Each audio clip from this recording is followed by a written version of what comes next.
ஹalleluya. எல்லாம் சந்தோஷமா இருக்கீங்களா? கர்த்தருடைய நாமம் மகிமைப்படுவதாக. ஆண்டவராகிய இயேசு கிறிஸ்துவின் இரட்சகிய நாமத்தினாலே உங்களை நான் வாழ்த்தி ஆசீர்வதிக்கிறேன். மெய்யாகவே இந்த வாரத்திலே உங்களை சந்திப்பதிலே மிகுந்த ஆனந்தமடையில் உங்கள் ஆவிக்குரிய பக்கத்தில் உங்களுக்காக ஒவ்வொரு நாளும் திறமலை நின்று நானும் என் துணைவியாக என் பிள்ளைகளுமாய் சேர்ந்து உங்களுடைய சுக பலத்துக்காக, ஆரோக்கியத்துக்காக, உங்களுடைய ஆசீர்வாதத்திற்காக, பாதுகாப்புக்காக, உங்களுடைய பரிசுத்தத்துக்காக, தேவனுடைய சரியான வழி நடத்தல் உங்களுக்கு கிடைக்கும்படியாக தொடர்ந்து நாங்கள் ஜெபித்துக் கொண்டிருக்கிறோம். நாங்கள் இன்னும் தொடர்ந்து உங்களுக்காக ஜெபிப்போம் என்று உங்களுக்கு வாக்குறுதியை நாங்கள் கொடுக்கிறோம். அதே போல அன்பு தேவ பிள்ளைகளை, நீங்களும் உங்களுடைய சொந்தங்களை அடியார்களை நினைத்துக் கொள்ளுங்கள். நிச்சயமாய் கர்த்தர் பெரிய காரியங்களை செய்வார்.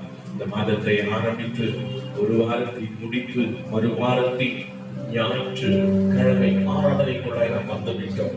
தேவனுடைய பெரிதான கிருபை. ஹல்லேலூயா. நாம் ஜெபித்து இந்த ஆராதனை ஆரம்பிக்கலாம்.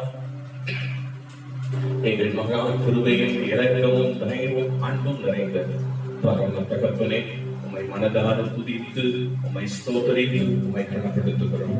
இந்த இரண்டாவது வாரத்தின் ஆராதனையை உம்முடைய சமூகத்தில் ஒப்புக்கொண்டிருக்கிறோம். இந்த பக்கமும் ஆண்டவரே நிறைவும் நீங்களாக இருந்து நடத்திட்டாங்கன்னு சொல்லி உங்க சமூகத்தில் ஒப்புக்கொண்டிருக்கிறோம். கர்த்தர் பெரிய காரியங்களை செய்வீராக. மகிமையும் துதியும் கனத்தையும் தேவனை செலுத்துகிறோம். இந்த இயேசு ராஜாவின் இனிய நாமத்தில் பிதாவே, ஆமென், ஆமென். என் அன்பு தேவ பிள்ளைகளே, நம்ம எல்லாம் சேர்ந்து இருக்கிற இடத்துல எங்களோடு இணைந்து ஆண்டவரை பாடுங்க, துதி பலிகளை செலுத்துங்க. நிச்சயமாக கர்த்தர் பெரிய காரியங்களை செய்ய அவன் போதுமானவராக இருக்கிறார். ஹல்லேலூயா. பாடலாமா? என்ன பண்ண தெரியுமா? நான் இயேசுவின் பிள்ளை, பயமே இல்லை, என்னாலும் சந்தோஷமே. கர்த்தர் இன்றைக்கு நீ இயேசுவின் பிள்ளைகளாக இருப்பதினாலே உனக்கு எந்த பயமும் எந்த திகளும் உனக்கு வேண்டவே வேண்டாம். அவர் உன்னை பார்த்து எல்லா காரியங்களையும் வாழ்க்கை செய்கிறவராக இருக்கிறார். ஹல்லேலூயா. நான் இயேசுவின் பிள்ளை, பயமே இல்லை, என்னாலும் சந்தோஷமே. நான் இயேசுவின் பிள்ளை, பயமே இல்லை, என்னாலும் சந்தோஷமே. தெரிந்து கொண்டார், தெரிந்து கொண்டார், மகனாக மகளாக தெரிந்து கொண்டார். சொல்லுங்க, தெரிந்து கொண்டார், தெரிந்து கொண்டார், மகனாக மகளாக தெரிந்து கொண்டார். நான் இயேசுவின் பிள்ளை, பயமே இல்லை, என்னாலும் சந்தோஷமே. நான் இயேசுவின் பிள்ளை, பயமே இல்லை, என்னாலும் சந்தோஷமே. கழுவப்பட்டே, இயேசுவின் இரத்தத்தாலே கழுவப்பட்டே, கழுவப்பட்டே, கழுவப்பட்டே, இயேசுவின் இரத்தத்தாலே கழுவப்பட்டே. நான் இயேசுவின் பிள்ளை, பயமே இல்லை, என்னாலும் சந்தோஷமே. நான் இயேசுவின் பிள்ளை, பயமே இல்லை, என்னாலும் சந்தோஷமே.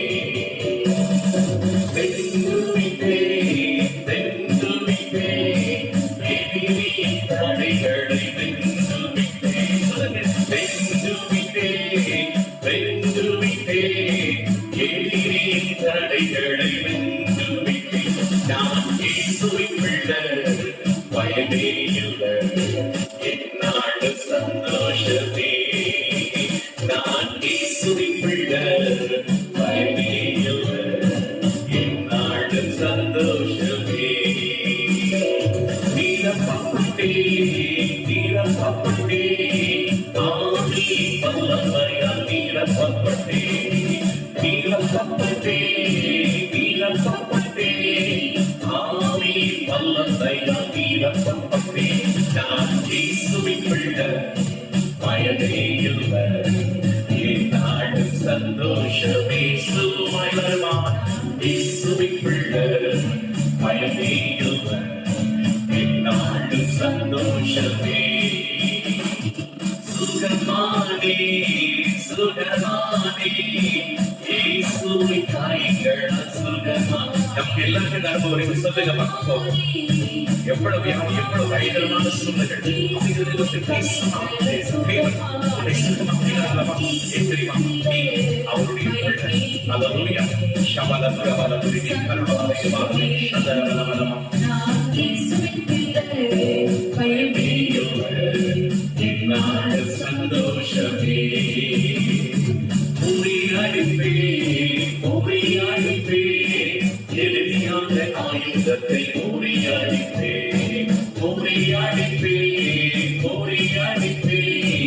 எதிரியான ஆயுதத்தை முறியடிப்பே நான் இயேசுவின் பிள்ளை பயமே இல்லை என்னாலும் சந்தோஷமே நான் இயேசுவின் பிள்ளை பயமே இல்லை என்னாலும் சந்தோஷமே நான் இயேசுவின் பிள்ளை பயமே இல்லை என்னாலும் சந்தோஷமே நாளும் சந்தோஷமே தெரியுமா சொல்லுங்க அப்பாவுடைய சமூகத்துல நான் இயேசுவின் பிள்ளை பயமே இல்லை என்னாலும் சந்தோஷமே சொல்லுங்க பார்க்கலாம் எல்லாருமாய் நாம் இயேசுவின் பிள்ளை பயமே இல்லை என்னாலும் சந்தோஷமே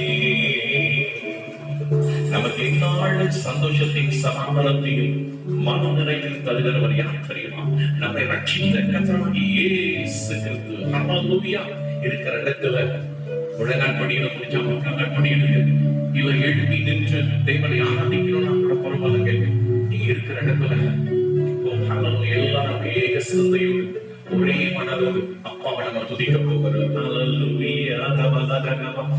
அந்நிய பாஷை அடையாளத்தோடு இருக்கிற தேவனுள்ள அந்நிய பாஷை பேசி கத்தரோடு உறவாட ஆராதிங்க கௌரவ சுந்தரமாக இன்னைக்கு நம்ம பார்க்கிற சத்தியம் தெரிந்தெடுத்தல் என்கிறதான அந்த சத்தியத்தின் இரண்டாவது பாகத்தை நாம் பார்க்க போகிறோம். கடந்த வார்த்தை கத்தர் நம்மோடு பேச இந்த வார்த்தையில நம்மோடு பேச போகிறார், உன்னோடு பேச போகிறார். அதற்கு முன்பதாக ஆவியானவர் நம்மை ஸ்தரப்படுத்தி பலப்படுத்தும்படியாக அப்பா சமூகங்களை கழித்து வந்து அப்பாவை நம்ம இதைப்படுத்துவோமே.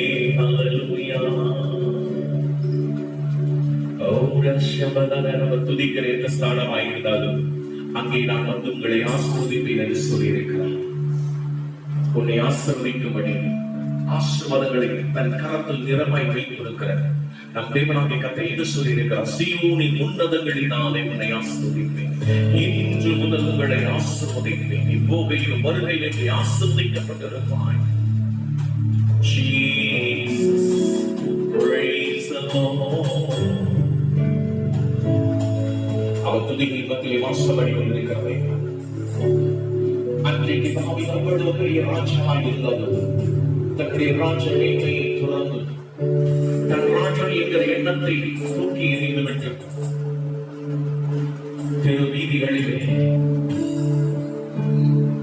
ஒரு சகல் நாளை செய்யப்பட்ட ஒரு ஆடை அணிந்தவனாக ஒரு இடத்தில் ஒரு துண்டை தன் கட்டிட்டு ஒரு பைத்தியக்காரன் என்கிற மனைவி சொல்லுகிற அளவுக்கு தெய்வ பாதத்தில் நான் ஒன்றுமில்லை, எல்லாமே நீங்க தான், இந்த கொடுத்த எல்லா மேன்மையும் நீங்க கொடுத்ததுப்பா, இந்த மேன்மையோடு அல்ல, பெருமையா என்னுடைய சமூகத்தில் வந்து ரட்சிக்கு பாத்திரத்தை கையில ஏந்து ரட்சகம் உண்மை பணிந்து கொள்ளுகிறேன் என்று சொன்னேன்.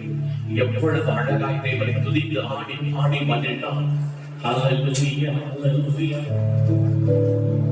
Jesus, உலகின் ஆழத்திலிருந்து ஹல்லேலூயா. தாவீதை போல நடனமாடி அப்பாவை ஸ்தோத்தரிப்பேன். தாவீதை போல நடனமாடி அப்பாவை ஸ்தோத்தரிப்பேன். இயேசப்பா ஸ்தோத்திரம், இயேசப்பா ஸ்தோத்திரம். தாவீதை போல நடனமாடி அப்பாவை ஸ்தோத்தரிப்பேன். தாவீதை போல நடனமாடி அப்பாவை ஸ்தோத்தரிப்பேன். இயேசப்பா ஸ்தோத்திரம், இயேசப்பா ஸ்தோத்திரம், இயேசப்பா ஸ்தோத்திரம், இயேசப்பா ஸ்தோத்திரம். ஸ்தோத்திரம் செய்வேனே ரட்சகரை, ஸ்தோத்திரம் செய்வேனே, ஸ்தோத்திரம் செய்வேனே ரட்சகரை, ஸ்தோத்திரம் செய்வேனே. அல்லேலூயா. ரட்சகரை ஸ்தோத்திரம் செய்வது ஏற்றதும் இன்பமுமாய் இருக்கிறது. அல்லேலூயா. அவர் சொல்ல இந்த நாளிலே கேட்க போகிறார். உன்னை நெருங்கி வருகிற எத்தனை பாவங்களாயிருந்தாலும் சாபங்களாயிருந்தாலும் கர்த்தரை வேதனைப்படுத்துகிற எந்த காரியங்களாயிருந்தாலும் எல்லாவற்றையும் விடுதலைக்கு அவர் போதுவான அவரை இருக்கிறார். பாவமாய் இருக்கட்டும், சாபமாய் இருக்கட்டும், ஜெயிக்க முடியாத சூழ்நிலைகளாய் இருக்கட்டும், அது வியாதி பெருத்தி கூற்றாய் இருக்கட்டும், எல்லாவற்றையும் ஒரு இடத்தை இயேசு ரட்சகர் அதை காத்து சொல்கிறார். என் கருவை வணக்க போதும், உன் பலவீனத்தில் என் பலன் பூரணமாய் விளங்கும் என்று சொல்லி கத்த சொல்லுகிறான்.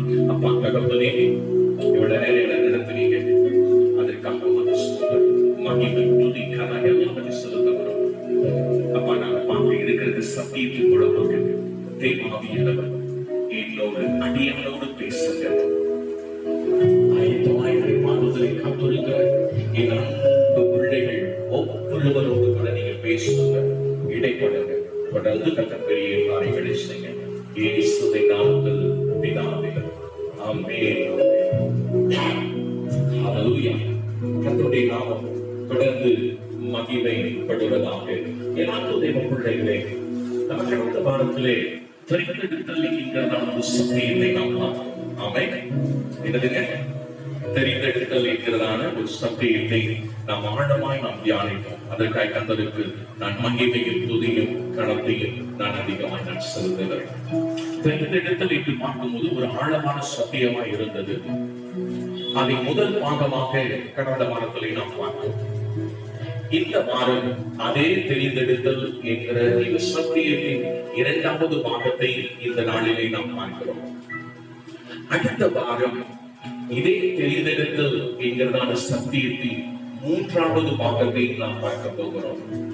கடந்த வாரத்திலே நாம் சின்ன பிள்ளை சாமுவேலோடு கர்த்தர் பேசினது, அவனுடைய மனநிலை, அவனுடைய பருவம் எல்லாவற்றையும் நாம் பார்த்தோம். அவன் எப்படி தேவ சமூகங்களை தன்னை அர்ப்பணித்தான், அதற்கு காரணம் அவனுடைய பெற்றோர் என்று நாம் பார்த்தோம். எனவே தெரிந்தெடுத்ததற்கு பெற்றோருடைய பொருத்தனையும் அந்த பொருத்தனைக்குரிய பிள்ளையை அர்ப்பணிப்போம் கீழ்ப்படிதலும் மிக அவசியம் என்று நாம் பார்த்தோம்.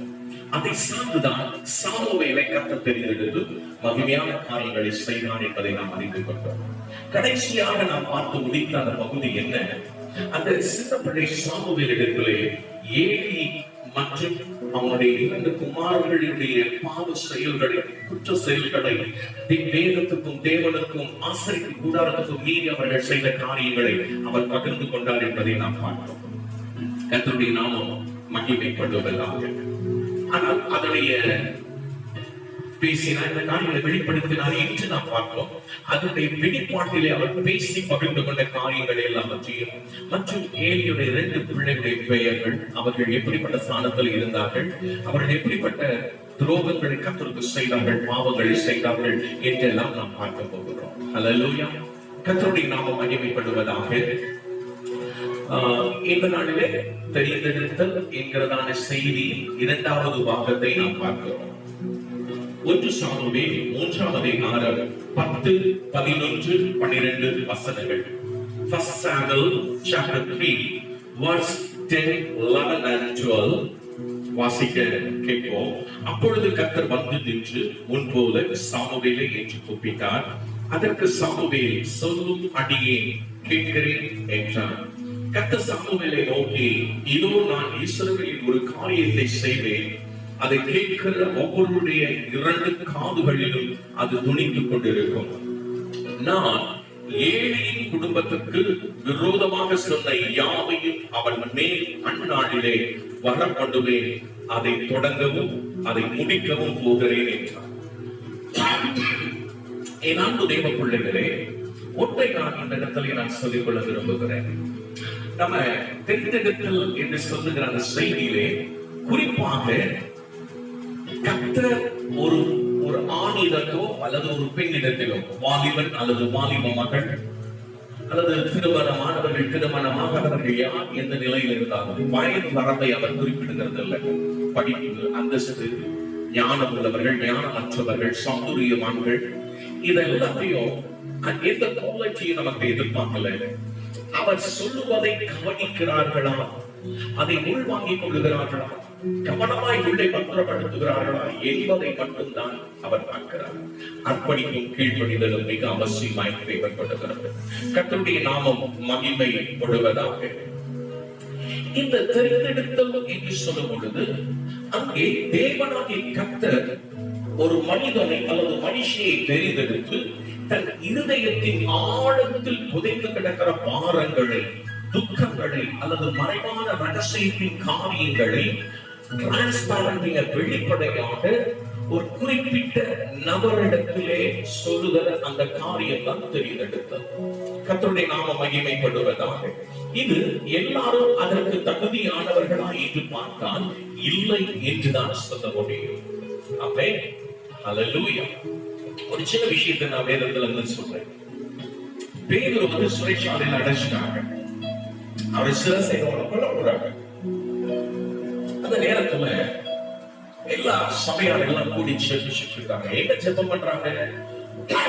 எப்படியாவது பேதுருவை விடுவிச்சு கர்த்தர் வெளியில கொண்டுட்டு வரணும்.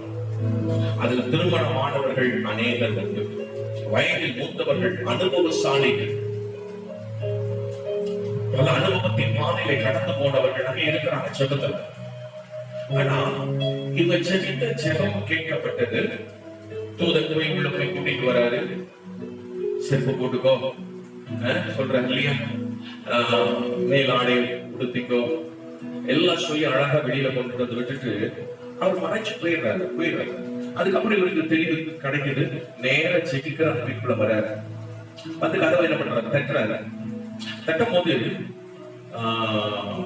அங்க இருந்தவங்கலாம் நம்பிக்கையற்றவர்களா மாறிட்டாங்க. எதுக்காக செஞ்சிட்டாங்களோ அதையும் மறந்துட்டு, இல்ல இல்ல வேற ஏதாவது ஒரு காரியமா இருக்கும், நம்மளுடைய தலைவர் நம்முடைய அப்போஸ்தலரை பிடிச்சிட்டாங்க, ஒரு நம்மளுக்கும் பிரச்சனை போல இருக்கு, திறக்க வேண்டாம். அப்ப பேதுரு வெளியில பிரச்சனை குரல் கொடுக்குறேன், நான் தான் பயப்படாதீங்க. அப்ப அங்க இருந்து ஒரு குட்டி பொண்ணு சொல்றா, இல்ல இல்ல பேதுரு தான் வந்திருக்காரு, நம்ம கதவை திறக்கணும். அப்ப கூட நம்ம சொல்லணும், அதெல்லாம் கிடையாது, உன்னுடைய கற்பனையா.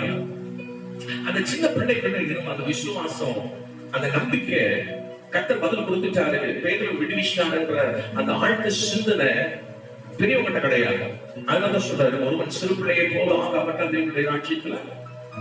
அப்ப பாருங்க, அந்த சிறு பிள்ளை என்கிற பருவத்தை ஏன் கர்த்தர் குறிப்பிடுகிறார் என்றால், அவர்கள் தேவனாகிய கர்த்தர் ஒரு காரியத்தை பேசும் பொழுது, சொல்லும் பொழுது அதை அப்படியே உள்வாங்கி கிரகித்து பக்குவப்படுத்தி அதை நிறைவேற்றி முடிக்கிற காரியத்தில் தன்னை அர்ப்பணிக்கிறவர்களாக இருப்பாங்க. அதுதான் இந்த சமூகத்தை ஒரு பெஸ்ட் குவாலிட்டியா இருந்துச்சு. ஹல்லேலூயா. அதனால்தான் எல்லா விஷயத்தையும் அங்க நம்ம பார்க்க முடிகிறது, பகிர்ந்து கொண்டார் என்பதில். எனவே இந்த குறித்த அந்த தேவ சித்தத்தை, தேவனுடைய காரியத்தை வெளிப்படுத்துவது, தேவனுடைய தெரிந்தெடுத்தல் மிகவும் அவசியம் என்பதை நாம் பார்த்துக் கொண்டால் அதுக்கு ஒரு ஆண் மகனோ அல்லது பெண் மகளோ தேவைப்பட்டுள்ளது. கர்த்தருடைய நாமம் மகிமைப்பட்டுள்ளதாக. இதுக்கு அழகை எதிர்பார்க்கிறது இல்ல, மக்களுக்கு முன்பதாய் தலை சொன்னவர்களாக, தலை நிமிர்ந்தவர்களாக, நல்ல ஸ்தானத்துல, இதெல்லாம் அவர் பார்க்கிறதே கிடையாது. அவர் பார்க்கிறது உண்மை ஒன்று, வந்து பகிர்ந்து கொள்ளும் பொழுது தன் இருதயத்தை திறந்து காமிக்கும் போது அதை அண்டர்ஸ்டாண்ட் பண்ணிக்கிறாங்களா, அப்சர்வ் பண்ணிக்கிறாங்களா, உள் கிரகித்துக் கொள்றாங்களா, அதுக்கு கீழ்ப்படுகிறாங்களா என்பதை மட்டும்தான் அவர் பார்க்கிறவராக இருக்கிறார். அதற்காக கர்த்தருக்கு ஸ்தோத்திரம். சரி, இந்த தெரிந்தெடுத்தல் என்கிற சத்தியத்துல கடந்த வாரத்துல நிறைய விஷயங்களை நம்ம பார்த்தோம். தெரிந்தெடுத்தலுக்கு என்னென்ன குவாலிட்டிஸ் வேணும், அந்த தெரிந்தெடுத்த அந்த பர்சன் கிட்ட தான் இருதயத்தை டிரான்ஸ்பரண்டிங்கா வெளியே காண்பிக்கிறார். மன வேதனை எல்லாத்தையும் அதுல வெளிப்படுத்தப்படுற காரியம் தான் ஏலியோட 2 பிள்ளைகளின் குறைபாடுகள். கர்த்தருடைய நாமம் மகிமைப்படட்டும். அப்போ இந்த தேர்ந்தெடுக்கப்பட்ட இந்த குட்டி பிள்ளை சாமுவேல் கிட்ட ஆண்டவர் என்னத்தை வெளிப்படுத்துறாருன்னா தன்னுடைய மனவேதனை வெளிப்படுத்துறார். தன் மனவேதனை என்ன அப்படின்னு சொல்லி பார்த்தா, அந்த மனவேதனை யாரை பொறுத்து ரொம்ப பர்டிகுலர் பண்றாரு பாத்தீங்கன்னா, அந்த இஸ்ரவேலுக்கு எல்லாம் தான் முதல் பேசவா வரைக்கும் புகழ் பெற்ற ஏலி என்கிற ஆசாரியனுக்கு பிறந்த 2 புத்திரர்கள். அல்லேலூயா. அவர்களுடைய அந்த 2 மகன்களை குறித்ததானே காரியங்களை தான் அவன் அங்கே பகிர்ந்து கொள்ளுகிறான். அதுல ஒரு பையன் பேரு ஒப்பினி, 2வது பையன் பேரு பினெகாஸ். அல்லேலூயா. கர்த்தருடைய நாமம் மகிமைப்படுவதாக. ஒரு வசனத்தை நாம் வாசிக்கலாம். எரேமியா 17ஆம் அதிகாரம் எடுத்துக்கொள்வோம். எரேமியா 17ஆம் அதிகாரம் 9வது வசனத்தை இப்போ கருத்தூன்றினவர்களாக நம்ம வாசிக்க போகிறோம். கர்த்தருடைய நாமம் மகிமைப்படுவதாக.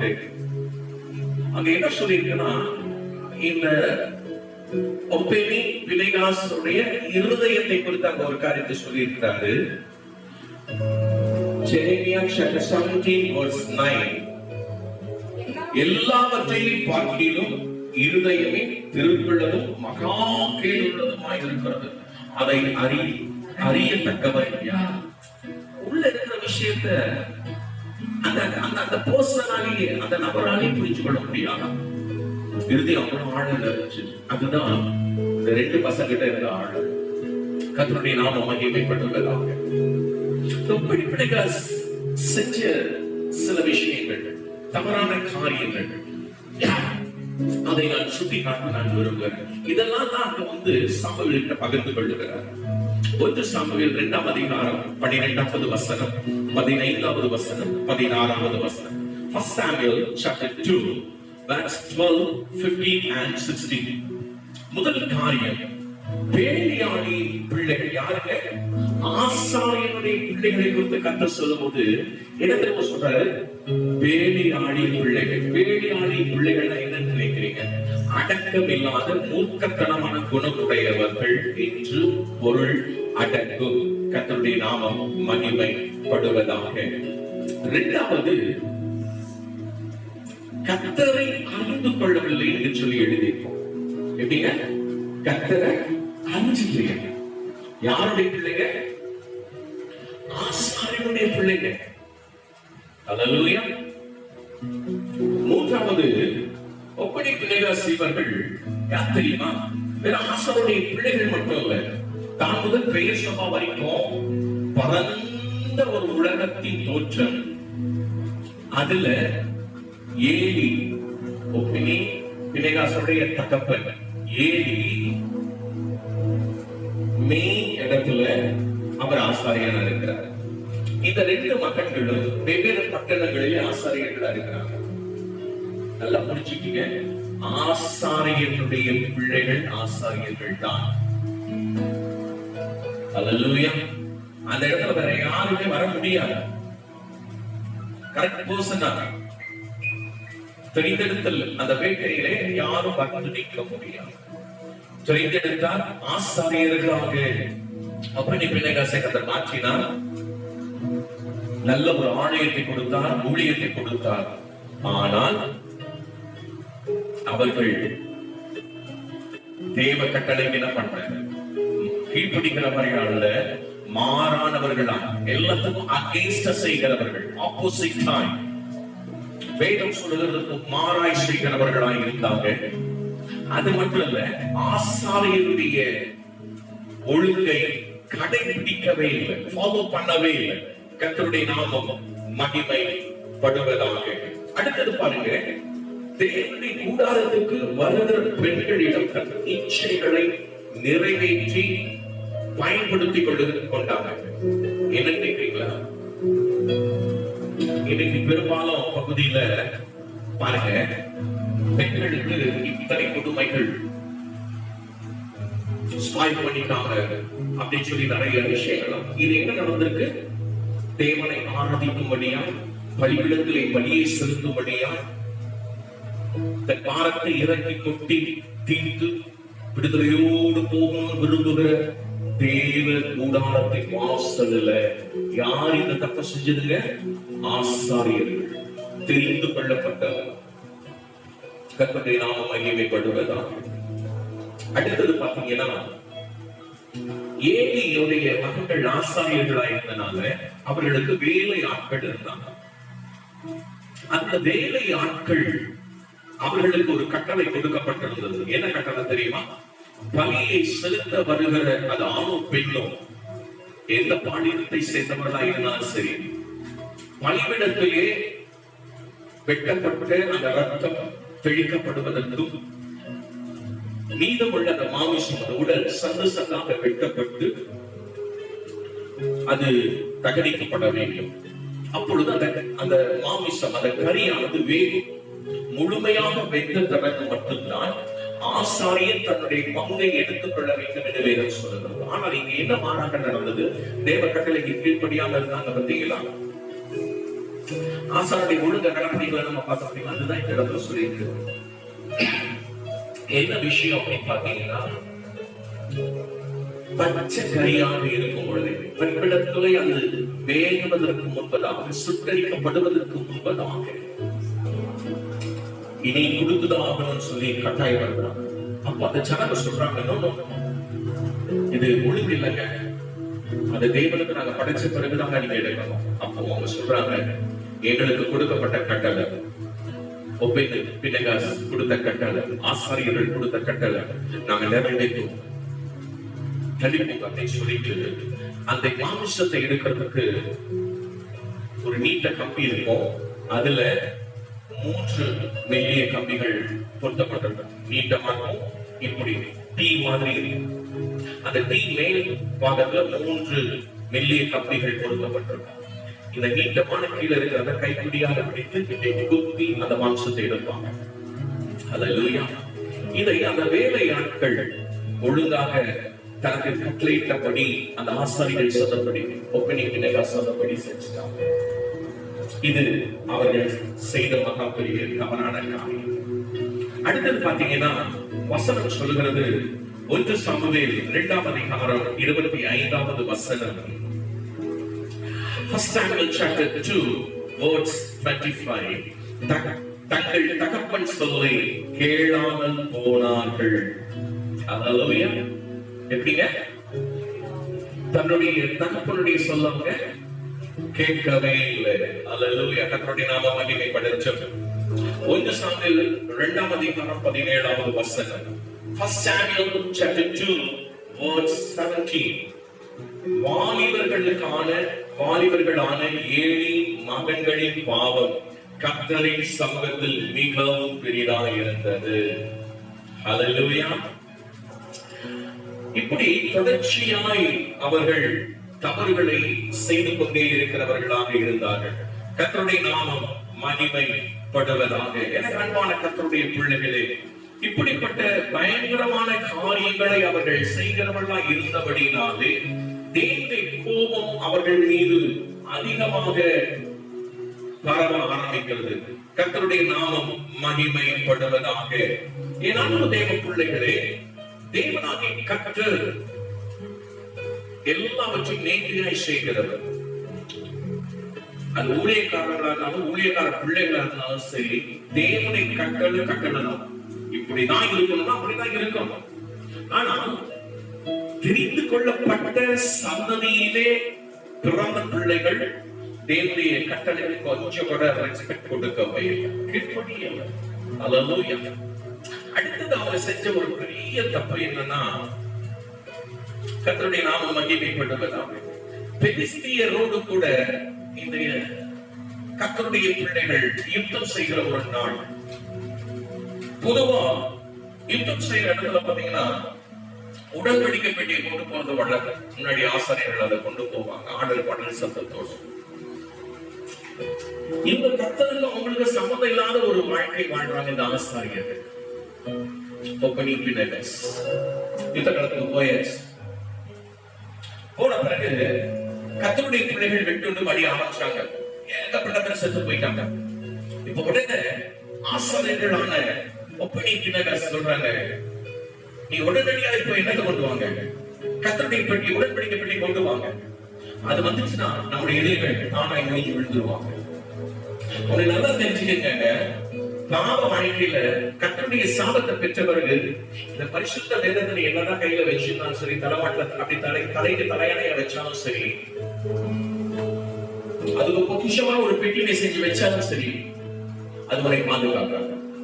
ஏனென்றால் இது புத்தகத்தில் ஒரு புத்தகம், மேலான புத்தகம், பரிசுத்த புத்தகம். நீ புத்தகமாக இதை பார்ப்பாயால் வெறும் புத்தகமா தான் இருக்கும். தேவ வார்த்தையாய் பார்த்தால் மட்டும்தான் அது தேவ வார்த்தையாக மாறும். தலைக்கு வைக்கிறனாலேயோ மார்போடு அணைத்துக் கொள்றனாலேயோ இல்ல ஒரு நல்ல ஒரு காஸ்ட்லி பேக், ஹேண்ட் பேக் அதெல்லாம் வச்சு பத்திரப்படுத்த ரோஜனமே கிடையாது. இந்த வேத புத்தகம் ஒரு உனக்கு உடன்படிக்கை பெட்டி. நீ அதை சுமக்கணும், அது உன்னை சுமக்கும். அதை நீ பாதுகாக்கணும், அது உன்னை பாதுகாக்கும். இதை நீ பராமரிக்கணும், அது உன்னை பராமரிக்கும். இதை நீ காத்துக் கொள்ளணும், அது உன்னை காத்துக் கொள்ளும். அல்லேலூயா, ஆமென். வேதத்தை கேளாதபடி தன் செவியை அடைச்சுட்டனா, இன்றல்ல ஒரு நாள் அல்ல ஒரு நாள் தேவனுடைய கோபாக்கனை பற்றி எரியும் பொழுது இந்த வேதத்தை நீ எவ்வளவுதான் மாறோடு அணைத்துக் கொண்டாலும் அல்லது கூட ரொம்ப பொக்கிஷமான ஒரு பொருளாய் நீ மாற்றினாலும் அது உன்னை பாதுகாப்பார். அதுதான் செய்யறாங்க. உடன்படிக்கை பெட்டி கொண்டு வந்து சொன்னா எதிரிகளாக படித்து போயிடுவாங்க. போய் கொண்டு வரும்போதே பயங்கரமான ஒரு ஆர்ப்பரிப்பின் சத்தம் உண்டாகிறது. கர்த்தருடைய நாமம் மகிமைப்படுவதாக. அதைதான் நாம் 1 சாமுவேல் 4ஆம் அதிகாரம் 4ஆம் வசனத்திலிருந்து அப்படியே நம்ம தொடர்ந்து பார்த்தோம்னா 8ஆம் வசனம் வரைக்கும் பார்த்தோம்னா பயங்கர ஆர்ப்பரிப்பு, பயங்கர சத்தம், முழக்கங்கள். உடனே எதிராளிகள் நம்ம அதமானோ என்று பயப்படுறாங்க. அப்போ அங்க இருக்கிற எதிராளிகள் சொல்றாங்க, இதெல்லாம் பயப்பட வேண்டாம், நம்ம திட்டம் கொண்டு புருஷர்களாய் மாறுவோம் சொல்றாங்க. எதுக்கு தேவையில்லாம பயப்படணும்? பயத்துக்கு நம்ம இடம் கொடுக்க வேண்டாம். நம்ம பலத்தை பயன்படுத்தும், ஞானத்தை பயன்படுத்தும், சாதுரியத்தை பயன்படுத்தும், நம்ம யுத்தத்துல ஜெயிப்போம் அப்படின்னு சொல்லி எதிராளிகள் தங்களை சித்திரப்படுத்திக் கொண்டாங்க. இவங்க நம்பிக்கை எதுல இருக்குன்னா உடன்படிக்கை பெட்டியில இருக்கு. ஆனால் அவர்கள் ஆசாரியர்களாய் இருந்தும் ஆசாரியருடைய கீழ்ப்படிகள் அவங்ககிட்ட இல்ல. தேவனை அறிந்து கொள்ள வேண்டிய விதத்தில் அறிந்து கொள்ளல. பாவம் செய்கிற துணிகரமான காரியங்களை செய்கிறவர்களா இருந்தாங்க. ஆசிரியர் கூடாரத்துக்கு வருகிற பெண்கள் இடத்துல தப்பா நடந்துகிட்டாங்க. உணர்வுகள் எல்லாம் அந்த பெண்களுடைய சரீரத்துல செயல்படுத்தி தன் இச்சைகளை நிறைவேற்றி கொண்டாங்க. வேசித்தனத்தின் ஆவி, விபச்சார ஆவி அவர்களிடத்திலே காணப்பட்டது. பலிபீடங்களை பலிக்காக செலுத்தப்படுகிற காணிக்கையின் அந்த மாம்சங்களை அவர்கள் கொள்ளை அடிக்கிறவர்களாய் மாறினார்கள். வந்தவர்களை ரொம்ப கஷ்டப்படுத்திட்டாங்க. இப்படிப்பட்ட தொடர்ந்து அவர்கள் தவறு செய்கிறவர்களாகவே காணப்பட்டார்கள். கர்த்தருடைய நாமம் மகிமைப்படுவதாக. கடைசியில பாருங்க, அந்த யுத்த இடத்துல அந்த பெட்டியும் பிடிபட்டு போயிடுச்சு. அவங்களும் தோந்து போயிட்டாங்க. கடைசியில ஒப்பிடி பின்னாகாசம் அந்த இடத்துல மறிச்சு போயிடுறாங்க. அல்லேலூயா, கர்த்தருடைய நாமம் மகிமைப்படுவதாக. வேதத்தை கையில வச்சிருக்கிறனால, கூடையே இருக்கிறனால உனக்கு எந்த பாதுகாப்பும் கிடையாது. வேதம் உனக்குள்ள இருக்கணும், நீ வேதத்துக்குள்ள இருக்கணும். அதோடைய சட்ட திட்டங்களுக்கு நீ கீழ்ப்படிந்து உட்பட்டு உன் வாழ்க்கையை மாற்றி அமைத்து பரிசுத்தமாய் இருந்தால் மட்டும்தான் தேவன் எதிர்பார்க்கிற நல் சூழ்நிலைகளை உன்னை மாற்றி அமைத்தால் தான் உனக்கு பாதுகாப்பு. வேதத்தை மாற்றோடு அணைச்சிட்டு ராத்திரி சிலர் தூங்கும் போது பாருங்க, தலையணை கீழே வச்சுக்குவாங்க, தலைமாட்டில வச்சுக்குவாங்க. அதெல்லாம் வேண்டாம், அது தவறான வழி நடந்தது. சிலர் சொல்லுவாங்க, இப்ப நீ படுக்கும் போது கூட கூட வச்சுக்கோ, பயம் போயிடும். பேயெல்லாம் வராது. கண்டிப்பா வரும், பயம் வரும், கெட்ட சொப்பனம் வரும். ஏன் தெரியுமா? வேதம் உனக்குள்ள இல்ல, வேதம் வெளியே தான் இருக்கு. உடன்படிக்கை பெட்டியை கொண்டு வா என்று சொல்லுகிற ஆசாரியர்கள் அந்த உடன்படிக்கை பெட்டிக்குள் இருக்கிற காரியத்தை கீழ்ப்படிய கவனமாயிருக்க. கர்த்தர் பெரிய காரியங்களை செய்கிறவராயிருக்கு. சரி, இப்போ ஆசாரியனா இருந்த ஏலி தகப்பனான ஆசாரியன், அல்லேலூயா, பிரதான ஆசாரியன். யாருங்க பிரதான ஆசாரியன்? எல்லா கர்த்தருடைய பிள்ளைகளை வழி நடத்துகிற பிரதான ஆசாரியன். இப்ப சொல்ல போனா போப்பாண்டவர் பாத்தீங்களா, அந்த மாதிரி ஒரு பவர்ஃபுல் மேன் யாரு? ஏலி. அப்படிப்பட்ட மனிதன், தேவ மனிதன், தேவனால தெரிந்து கொள்ளப்பட்டவன், அபிஷேகிக்கப்பட்டவன். அவன்கிட்ட சில தவறுகள் இருந்துச்சு. அல்லேலூயா. பார்க்கலாமா? 1 சாமுவேல் 2ஆம் அதிகாரம் 22 முதல் 25 வசனங்கள். 1 Samuel chapter 2 verse 22 to 25. First அவரை குறித்து சொல்லப்பட்ட காரியம் தெரியுமா? மிகுந்த கிழவனாய், வெரி குட். அவனுக்கு பலன் குட்டி போயிடுச்சு, கண் பார்வை வாங்கி போச்சு, ஸ்ட்ராங்கா எதுவும் பேச முடியல, பிள்ளைகளை கண்டிக்க முடியல, அந்த மாதிரி ஒரு கிழவனாய் மாறுகிறார். இரண்டாவது, ஏலி ஆசாரியனாய் இருந்ததினால் ஆசாரியனின் சகல அதிகாரங்களையும் உடையவனாய் இருந்தான். ஆனால் இந்த ஆசாரியனாய் எல்லா பவரையும் தன் கையில வச்சுக்கிட்டு யாரு? ஏலி. அல்லேலூயா. கர்த்தருடைய நாமம் மகிமைப்படட்டும். தன்னை தகப்பன் என்கிற ஸ்தானத்தில் மட்டுமே பயன்படுத்தி பிள்ளைகளை கண்டிக்கிறான். ஆசாரியன் கண்டிக்கிற வேண்டிய விதம் வேறு, தகப்பன் கண்டிக்கிற விதம் வேறு. தகப்பன் என்ன கண்டிப்பா? இன்னும் இப்படி பண்ற, அப்படி பண்ற, இதெல்லாம் எனக்கு பிடிக்காது, ஆண்டவருக்கு பிடிக்காது அப்படின்னு சொல்லிட்டு வந்து அப்படியே அவனுடைய பல்ஸ் டவுன் ஆகி, சரி சரி பிள்ளை பார்த்து நடந்துக்கோ, கவனமா இருந்துக்கோ, இனி எதுவும் பண்ணிடாத, சரி அவனை கரெக்ட் பண்ணிக்கோ அப்படின்னு சொல்லி மொழிப்பி பூசி தடவை கொடுத்து விட்டு விடுவார்கள், கண்டுகொள்ள மாட்டார்கள். இதைதான் ஆசாரியனுடைய ஸ்தானத்தில் இருந்து ஆசாரியனுடைய சகல பவர் அத்தாரிட்டி கை வச்சுக்கிட்டு ஆசாரியனாய் ஆக்ட் பண்ண வேண்டியவன் தகப்பென்ற ஸ்தானத்துல இருந்து மட்டும் பிள்ளைகளை கண்டிக்கிறான். அப்படி கண்டிக்கிறனால என்ன தப்பு நடந்துச்சுன்னா, அன்பை வெளிப்படுத்தி குமார்கள் இடத்துல செயல்படுத்தணும். பிள்ளை என்ன பிள்ளை, ரொம்ப நல்ல பிள்ளை இல்ல, ஆண்டவரோட தெரிஞ்சிருச்சாரு, ஆசாரியா இருக்கிற பாத்துக்குப்பா, என்ன நல்லதுல தெரியல, சரியா? இனி நான் அப்பெல்லாம் ஒன்றும் சொல்ல மாட்டேன், நீ பார்த்து கவனம் அப்படி தட்டி தடுப்பி மழுப்பி பூசி விட்டு விடுகிறார். கர்த்தருடைய நாமம் மகிமைப்படுவதாக. அவள் சரியாக தகப்பன் ஸ்தானத்தில் இருந்து சரியாக கண்டித்திருக்கும். திறமை கையானவன் தன் பிள்ளையை பகைக்கிறான். நிறைய பேர் என்ன சொல்றாங்களா, எங்க பிள்ளை பாலி பிள்ளை ஆயிடுச்சுங்க, விட்டு விட்டு ஓடிட்டாங்கன்னா, சூசைட் பண்ணிக்கிட்டாங்கன்னா, சாப்பிடாம சும்மா துப்புனாவே சாப்பிட மாட்டாங்க, உங்களை பிளாக்மெயில் பண்ணிட்டு இருக்கிறாங்க, உங்களுக்கு ரிட்டர்ன் பண்ணிட்டு இருக்கிறாங்க, நீங்க அதுக்கு அடிப்பணிச்சுட்டு இருக்கிறீங்க. சாகுயை சொல்லுகிற ஒருவரும் சாக மாட்டாங்க. அருமையான சாது செல்லப்பா அவர்கள் ஒரு கூட்டத்திலே கலந்து கொள்கிற ஒரு வாக்கியம் எனக்கு கிடைத்தது. எங்க வீட்டு அருகாமையிலே இருந்ததான ஒரு ECA சபையிலே அருமையான அந்த ஊழியக்காரர் 3 நாள் கன்வென்ஷன் நடந்தது. ஞாயிற்றுக்கிழமை மாலையிலே கலந்து கொள்ளுகிற பல வருடங்களுக்கு முன் நடந்த ஒரு காரியம்.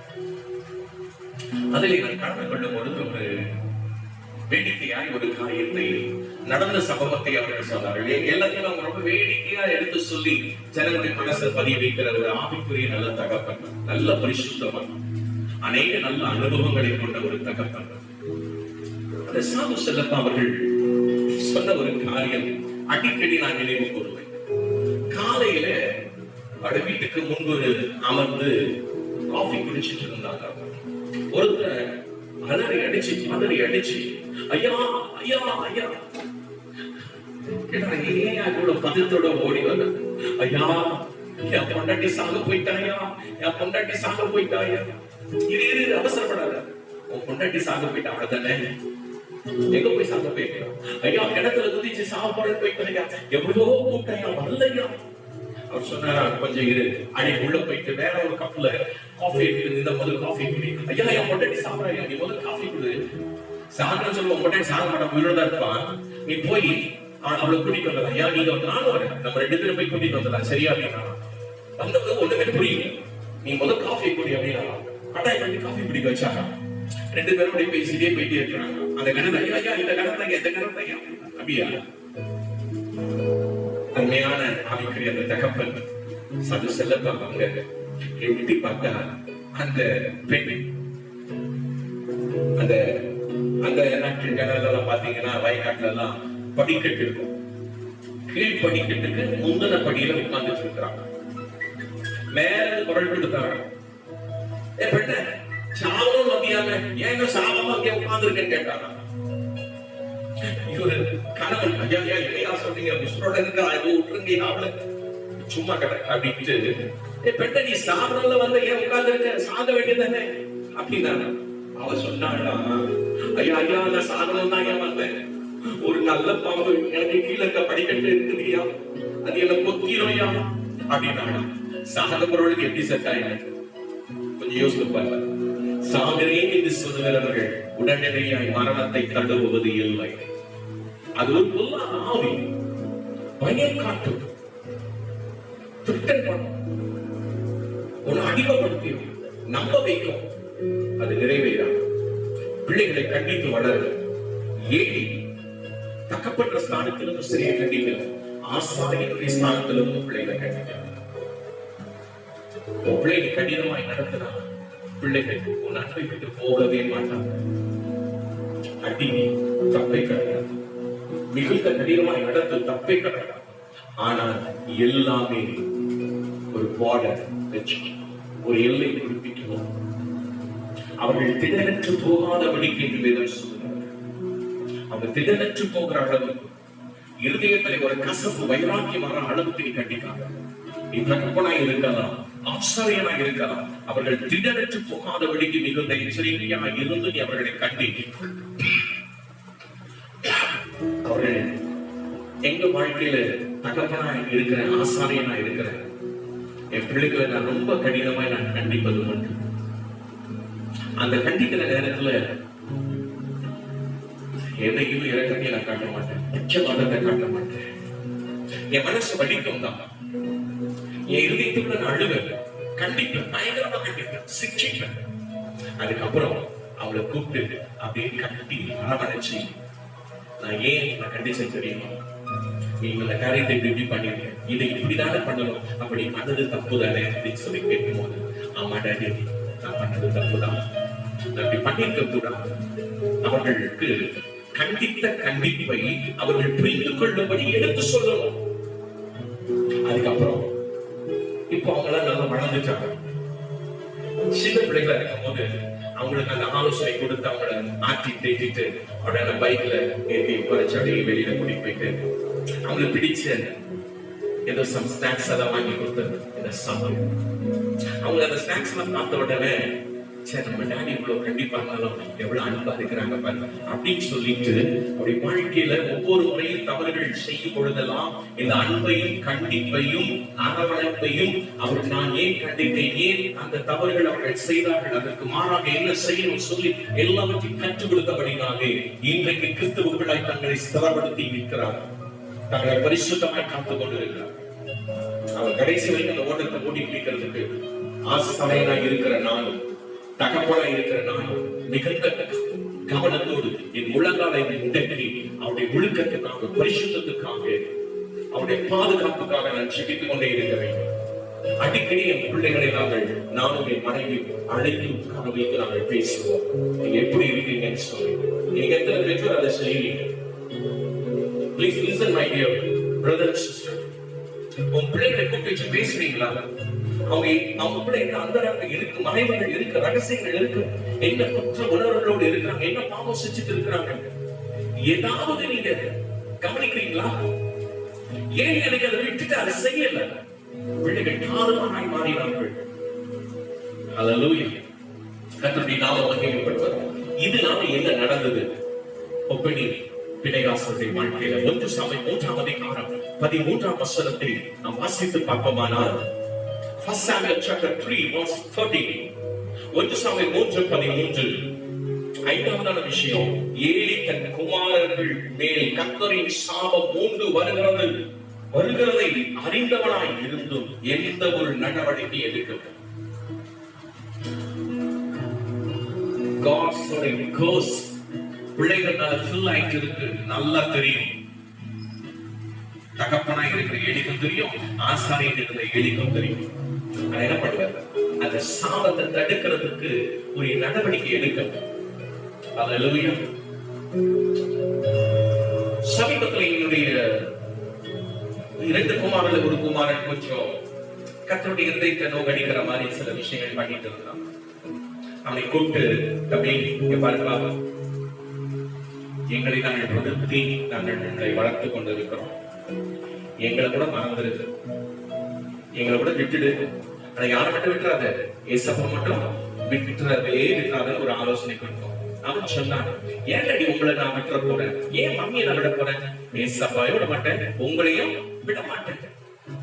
எனக்கு ஏசப்பா எப்படி எனக்கு பிரியமா இருக்கிறாரோ, நீங்கள் இருவரும் எனக்கு மிகவும் பிரியமானவர்கள்.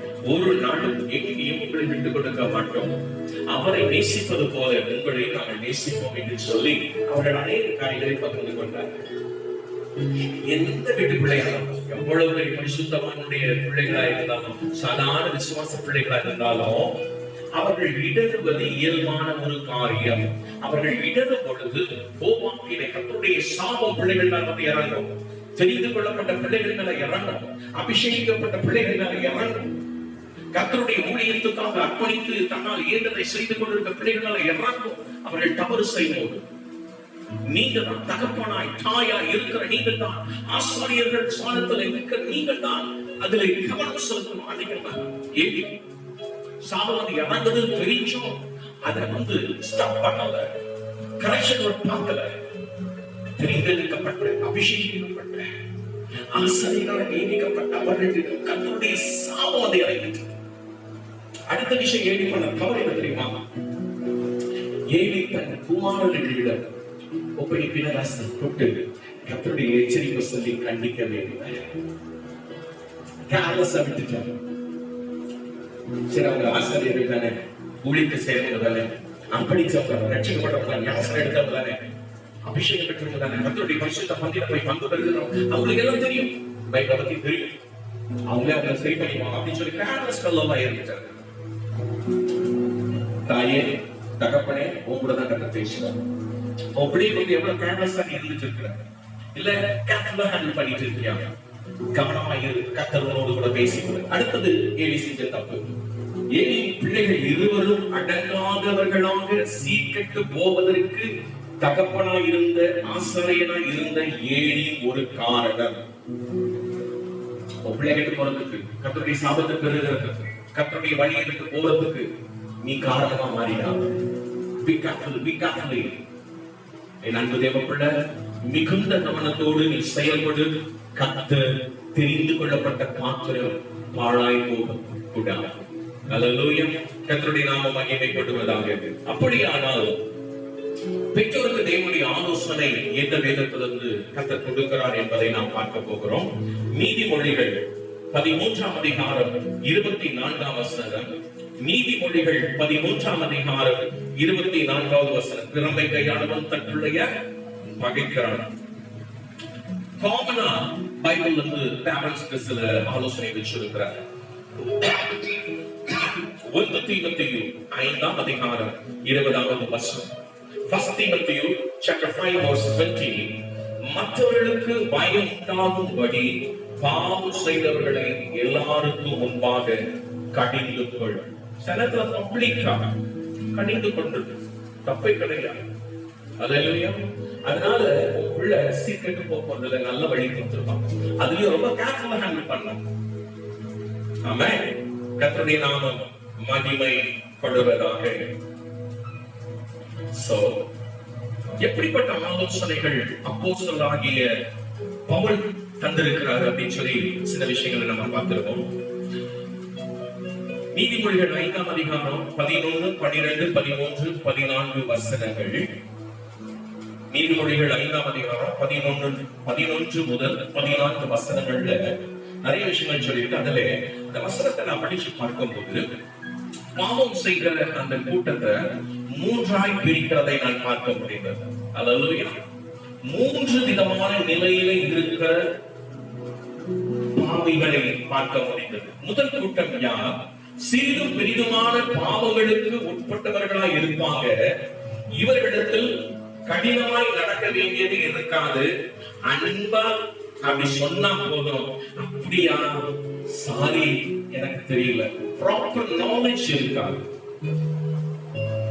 அல்லேலூயா. சரியான போதுமான அறிவுத்திறன் அவர்களுக்கு இருக்காது. ரொம்ப கடினமா ஹார்ட்ஸா அவங்களுக்கு நடந்துக்க வேண்டிய அவசியம் இல்லை. பெரிய பாவம் செய்வாங்க, சின்ன பாவம் செய்வாங்க, டிஃபரெண்டா பண்ணுவாங்க. ஆனா அவங்ககிட்ட போய் அன்பா சொன்னா போதும். இந்த முதல் கூட்டம் கரெக்ஷன் பார்த்து பரிசுத்தமா மாறிடுவாங்க, ஆண்டவருக்கு பிரியமா மாறிடுவாங்க, தன்னுடைய வாழ்க்கை பகுதியை சீர்படுத்திக்குவாங்க. இரண்டாவது ஒரு கூட்டம் இருக்கு. சிறிதும் பெரிதுமான துணிகரமான பாவங்களுக்கு உட்பட்டவங்களா இருப்பாங்க. இவங்க இடத்துல கடினமாய் அதிரடி செயலை நம்ம செய்ய வேண்டியது இருக்கு. கடினமான சில தீர்மானங்களை நம்ம எடுக்க வேண்டியது. அப்போ அவங்க சரிப்பட்டு வருவாங்க. எப்படிங்க? கடினமா அதிரடி செயல, கடினமான தீர்மானங்களை நம்ம வெளிப்படுத்த வேண்டியது வரும். அப்போ அவங்க கரெக்ஷன் ஒர்க் ஆயிடுவாங்க. ஃபர்ஸ்ட் முதல் கூட்டம் கடினமா இல்ல, அன்பா சொன்னா போதும். இரண்டாவது கூட்டம் கடினமான செயல்கள், தீர்மானம், சிச்சுவேஷன் அவங்க கொண்டு வந்து அப்படி பிளாக் பண்ணிட்டாங்க, அவங்க கரெக்ஷன் ஆயிடுவாங்க. இது இரண்டாவது கூட்டம். மூன்றாவது ஒரு கூட்டம் இருக்கு. எப்போதும் தன்னை சுற்றிலும் உள்ளவர்களுக்கு மிகவும் வேதனைப்படுத்துவாங்க. எல்லா விதமான துணிகரமான காரியங்களை செய்கிறவர்களா இருப்பாங்க. தன்னை சுத்தி இருக்கிற எல்லாரையும் ரொம்ப கஷ்டப்படுத்துவாங்க. ரொம்ப துணிகரம் கொண்டு, நெஞ்சழுத்தம் கொண்டு, தைரியமா எல்லா பாவங்களையும் செய்கிறவர்களா இருப்பாங்க. இவர்களிடத்துல எந்த விதமான அணுகுமுறைகளும் செல்லவே செல்லாது. அன்பா சொல்லி பாருங்க, கடிந்து கொண்டு பாருங்க, கடினமான தீர்மானங்களை வெளிப்படுத்தி பாருங்க. ஒண்ணுமே சொல்லாங்க. கர்த்தருடைய நாமம் மகிமைப்படும். தன் இஷ்டப்படி தனக்கு தோன்றுவது எல்லாம் இவங்க செஞ்சுட்டே இருப்பாங்க. இவங்களை நல்வழிப்படுத்துறது கூடாத ஒரு விஷயம். அல்லேலூயா. இந்த கூட்டம் தான் மூணாவது கூட்டம். அல்லேலூயா. இப்போ நம்ம இந்த மூன்றாவது கூட்டத்தை பத்தி தான் நம்ம பார்த்து நம்ம செபிச்சு முடிக்க போறோம். இவங்களுக்கு வேற என்ன சொல்லுது இந்த மூன்றாவது கூட்டத்தை பத்தி? கோவேரி கழுதையை போல இருக்கிறார்கள், தாறுமாறாய் ஓடுகிற பெண் ஒட்டகத்தை போல இருக்கிறார்கள், வணங்கும் கழுத்துல சடங்களை போல இருக்கிறார்கள் என்று சொல்லி, இவர்கள் தன் இருதயத்தை எப்போதும் கடினப்படுத்திக் கொண்டிருக்கிறவர்கள் என்று சொல்லி, எந்த ஒரு காரியத்தை உணராமல் அவைகளை அலட்சியம் பண்ணுகிறவர்களாய் இருக்கிறார்கள் என்று சொல்லி, மற்றவர்களுடைய கஷ்டத்தை உணராமல் தன் இஷ்டம் என்று கருதி செய்கிறவர்களாய் இருப்பார்கள் என்று சொல்லி, தன் இஷ்டப்படியெல்லாம் செய்து வாழ்ந்து சுகபோகமாய் இன்பத்தை காண்கிறவர்கள் என்று சொல்லி இந்த மூன்றாவது கூட்டத்தை குறித்து கர்த்தர் சொல்லுகிறார். இப்படிப்பட்டவர்கள் எப்போதும் ப்ராப்ளத்திலே தான் இருப்பாங்க. பல பிரச்சனைகளை சந்திச்சுட்டே இருப்பாங்க. போலீஸ் பிரச்சனை இருக்கலாம், அக்கம் பக்கத்தினுடைய பிரச்சனைகளா இருக்கலாம், ஃப்ரெண்ட்ஸ் சர்க்கிள் ப்ராப்ளம் இருக்கலாம், ஃபேமிலிக்குள்ள இருக்கலாம், ஃபேமிலி சர்க்கிள்ல இருக்கலாம், சர்ச்ல இருக்கலாம், அவங்க படிக்கிற ஸ்கூல் ஆர் காலேஜ், ஒர்க் பண்ற அவங்க வேலை ஸ்தலமா இருக்கலாம், நடந்து போற பகுதி பஸ் ஸ்டாப்பா இருக்கலாம், அதை டிராவல் பண்ணுகிற பஸ் ஆர் ட்ரெயின், எல்லா இடத்துலயுமே ப்ராப்ளம் ஏதாவது அவங்களுக்கு வந்துட்டே இருக்கும். அவங்களால அண்டர்ஸ்டாண்ட் பண்ணிக்கவும் முடியாது. அத ரொம்ப அழகா நான் பார்க்காத பிரச்சனையா, நான் சந்திக்காத, எனக்கு தெரியும், நான் என்ன காப்பாத்திக்க தெரியும் அப்படின்னு சொல்லிட்டு வீம்பு பண்ணி தன் இருதயத்தை கடினப்படுத்தி ஓடிட்டே இருப்பாங்க. நல்லவங்களையும் அவங்க பகைச்சிட்டே தான் இருப்பாங்க.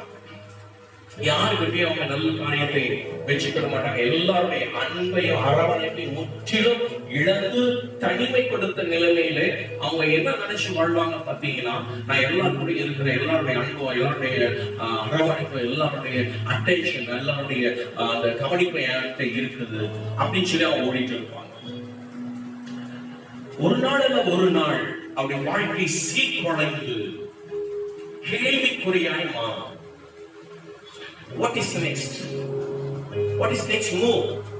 அப்படின்னு சொல்லி ஒரு பிக் கொஸ்டின் நம்ம லைஃப்ல கண்டிப்பா ஒரு நாள் அல்ல ஒரு நாள் வரும்போதுதான் அவங்க கொஞ்சம் யோசிப்பாங்க, ஐயோ நம்ம ரொம்ப தூரம் தவறான பாதையில டிராவல் ஆயிட்டோம் அப்படின்னு சொல்லி அவங்க மேல தேவனுடைய கோபம் மகா பயங்கரமாக இருக்கு. அது அவங்க அழித்து தீரு மட்டும் விடவே விடாமல் அந்த கோபம். அல்லேலூயா. இப்படிப்பட்டவருடைய நிலை என்ன என்று சொல்லி வேதத்தில் நிறைய காரியங்கள் சொல்லி இருக்கிறது. கர்த்தருடைய நாமம் மகிமைப்படுவதாக. நீதிமொழிகள் புஸ்தகத்துல இதை குறித்து மிக அழகாக சொல்லி இருக்கிறது. அதை நான் உங்களுக்கு வாசித்து காட்ட நான் விரும்புகிறேன். இப்படி துணிகரமாய் ஓடுகிறவர்கள் ஒரு நாள் அல்ல ஒரு நாள் தேவனாலே சந்திக்கப்பட்டு மிகவும் வேதனையோடு இருக்கும் பொழுது அவங்க சொல்ற ஸ்டேட்மெண்ட் என்ன தெரியுமா?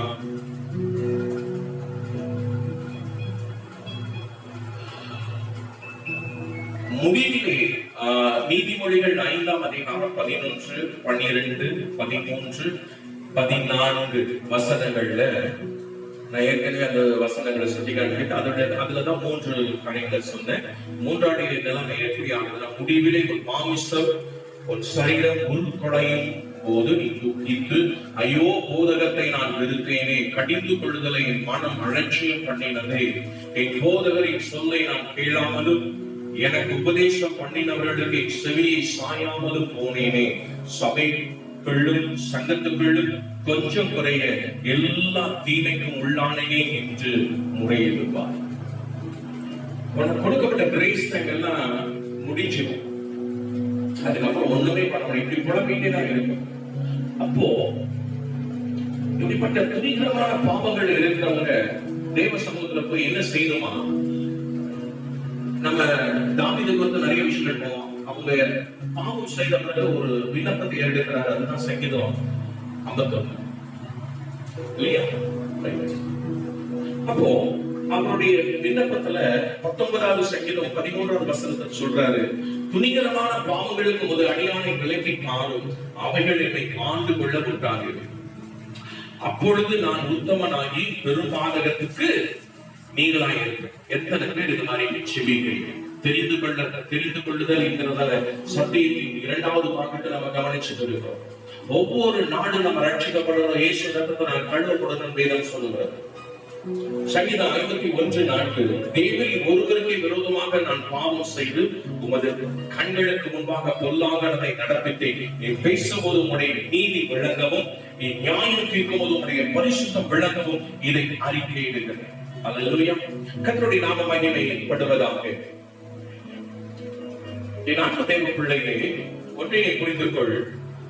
யார் ஒருவர் எப்படிப்பட்ட நிலைமையில இருந்தாலும் உள்ளத்தின் ஆழத்திலிருந்து உண்மையாய் ஒப்பு கொடுத்து செபிக்கிறவர்களாய் மாறும். தப்பு செஞ்சுட்ட, ஓகே, இடறிட்ட அவருடைய இருதயத்தை வேதனைப்படுத்தின, கர்ஸ் உனக்கு வந்துருச்சு, கர்த்தருடைய சாபம் வந்துருச்சு, ஓகே, பரவாயில்ல. நீ தேவ சமூகத்துல உன்னுடைய தவறுகளை உணர்ந்து அவர் பாதங்களுக்கு விழுந்து ஒப்பிட்டு பினகாஸ் எந்த விதத்துல தன்னை கனெக்ஷன் ஒர்க்கு பாக்குறதுக்கு மனதுக்கு இடம் கொடுக்கல. அதனால பயங்கரமான சூழ்நிலைகள் அவருடைய வாழ்க்கையில. 2வது பாருங்க, எல்லா பாவங்களை விட்டு விலகி தன்னை காத்துக் கொள்கிறவர்களாக. முதலாவது தேவ சமூகத்துல உணர்ந்து ஒப்பு கொடுக்கணும். அடுத்தது எல்லா பாவத்திலிருந்து விட்டு விலகி தன்னை காத்துக் கொள்ளுகிற நிலைக்கு வரணும். அந்த மனநிலை வரணும், அந்த கான்செப்ட், அந்த சிந்தனை வரணும். 3வது, அப்போது மட்டும்தான் தேவனுடைய கோபாக்கடிக்கு விலக்கி நம்மளை பாதுகாத்துக் கொள்ள முடியும். அப்படி செய்தால் பாதுகாப்பு ஆசீர்வாதமும் நமக்கு உண்டாகும். அல்லேலூயா. கர்த்தருடைய நாமம் மகிமைப்படுவதாக. எனவே அன்பு தேவ பிள்ளையே, அவ்வளவு பெரிய ஆசாரியன் தான் முதல் பெயர் சபா மட்டும் ஏலினா எல்லாருக்குமே தெரியும். ஏலியுடைய 2 பிள்ளைகளும் தெரியும். ஆனால் அவருடைய நிலைமை ரொம்ப பயங்கரமாய் மாறிட்டு, அதுக்கு காரணம் தகப்பனும் அந்த பெற்றோரும் பிள்ளைகளை நடத்த வேண்டிய விதத்துல நடத்தல, கண்டிக்க வேண்டிய விதத்துல கண்டிக்கல, ஆலோசனை கொடுக்க வேண்டிய விதத்துல ஆலோசனை கொடுக்கல, விட்டு விட்டார்கள். பிள்ளைகளை பார்த்துக்குவாங்க, பிள்ளைகளை தங்களை சரி பண்ணிக்குவாங்க சொல்லி இருந்தாங்க. தாயே தகப்பனே, தெரிந்து கொள்ளுதல் சத்தியத்தின் 2ஆம் பக்கத்துல உன் பிள்ளையை குறித்து எவ்வளவு கவனமாய் இருக்கிறாரே ஒரு ஆலோசனை சொல்லி நான் ஜெபிக்க நான் விரும்புகிறேன். பல ஆண்டுகளுக்கு முன்பதாக கர்த்தர் எங்களோடு பேசின ஒரு காரியம், வாரத்துல ஒரு முறை பிள்ளைகளுக்காக உபவாசித்து ஜெபிங்கன்னு சொல்லி ஆலோசனை கொடுத்தாங்க. நல்ல ஆகாரம் கொடுக்கிறோம், நல்ல உடையை கொடுக்கிறோம், நல்ல அன்பு பாச அரவணைப்பு எல்லாத்தையும் கொடுக்கிறோம். ஆனா இது மட்டும் அவங்களை நல்ல வழிபடுத்த போதே கிடையாது. அவரை நல்வழிப்படுத்துவது பெற்றோருடைய முழங்கால் யுத்தம், அந்த ஜெபம் தான். நீங்களும் இதை செய்ய உங்க பிள்ளைகள் சிறந்தவர்களாக தெரிந்து கொள்ளுதலில் சரியான பாத்திரமாக அங்கீகரிப்பு பெற்றவர்களாக மாறுவார்கள். எல்லா துணிகிற பாவங்களுக்கும் தன்னை விலக்கி காத்துக் கொள்வாங்க. நம்ம செபிக்கலாம். பேசும் பேசும் ஜெபம் செய்யும் போது ஆண்டவா பிரியமானவை இப்போ காட்டும் செய்ய ஆயத்தம். பேசும் பேசும் ஜெபம் செய்யும் போது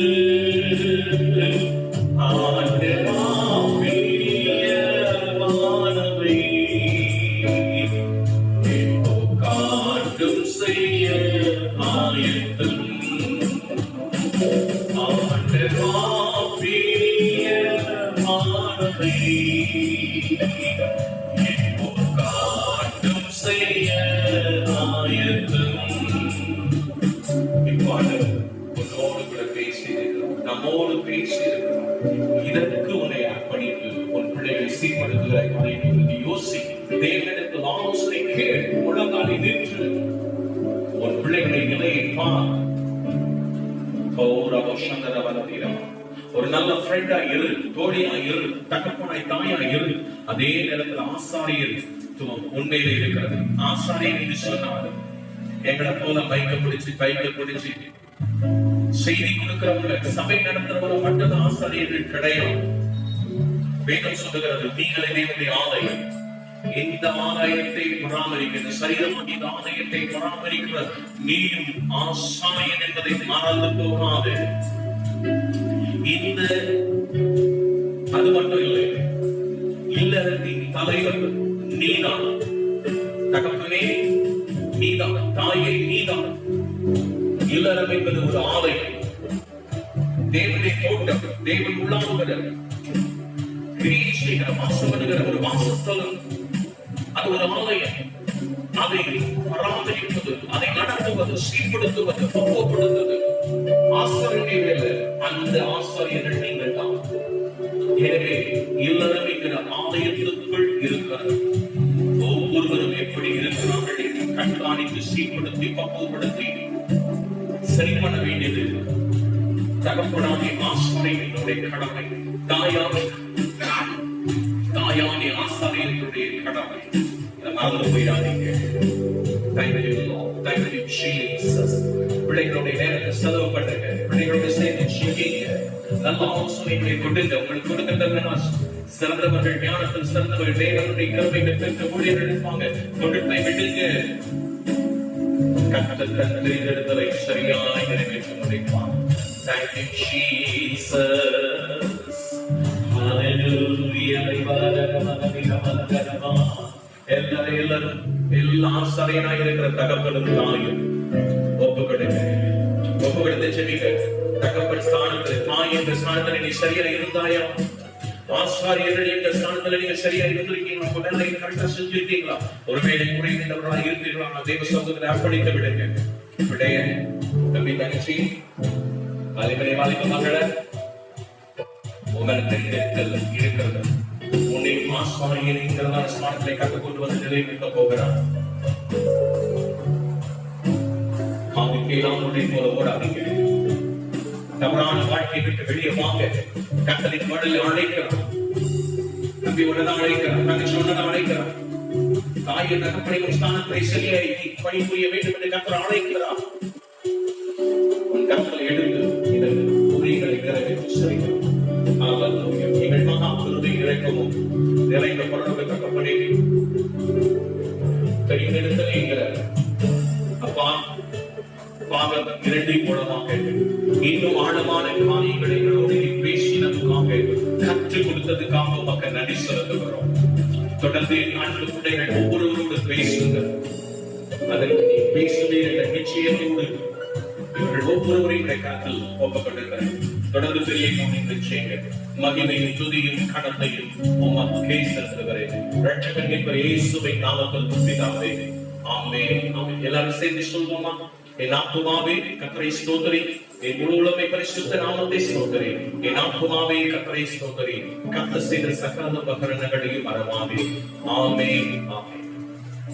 இயேசுவின் பின் நான் சொல்வை திரும்பி பார்க்க மாட்டேன், திரும்பி பார்க்க மாட்டேன். இயேசுவின் பின் நான் சொல்வை திரும்பி பார்க்க மாட்டேன், திரும்பி பார்க்க மாட்டேன்.